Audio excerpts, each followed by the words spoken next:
Loaded yung tao dyan.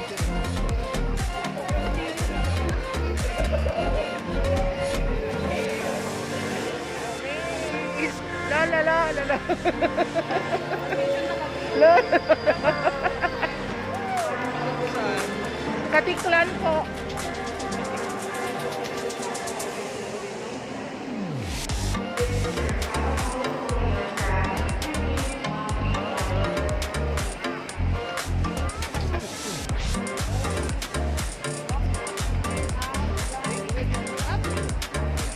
Bawal magpatay pa.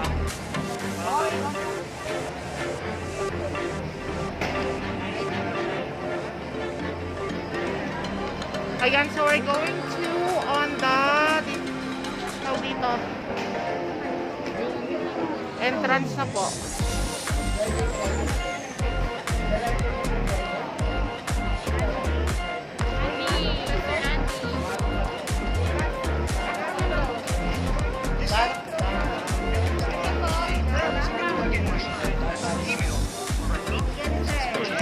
Ayan! So, nandito na kami! Distansin! Yes po! Thank you po! Salamat po! Iyak po kami, ma'am! Iyan! Pwede mo ulit yung yehey! Ma'am Vanessa, hi! Hello! Nakapasok tayo doon, guys. Ito yung mga karating tayo sa Boracay. Yes. Meron pa tayo sa pagdadaanan. Ayan po. Travel po kayo ng Boracay. If you have to comply all the requirements such as a S-Pass and the health declaration. So sa health declaration po, dapat andun po yung attachment ng inyong ID for the identification,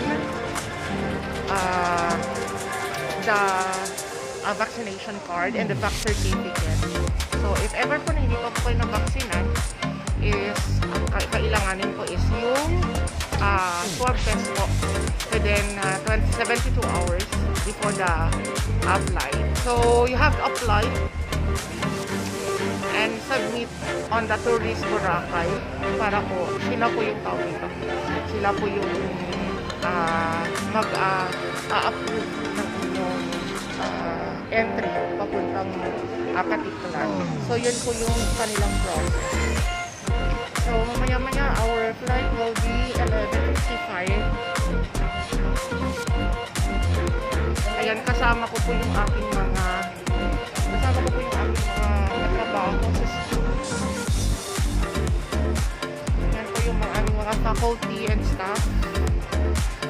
So mamaya see you in a bit kapag nandun na kami sa airplane. Ayan, so thank you very much mga kakikay. Ayan, so ito papasakay na kami ng tao dito, ng boat patawid. Ayan, so andito na kami sa port.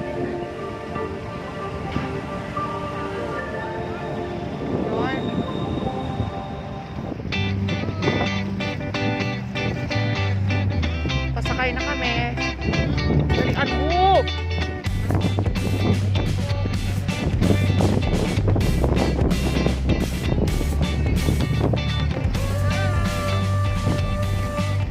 Seat number 29.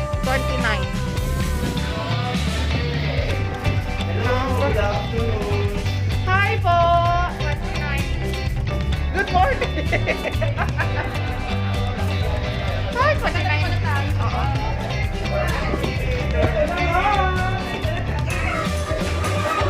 Okay, they are here sa boat na. Maligas tayo.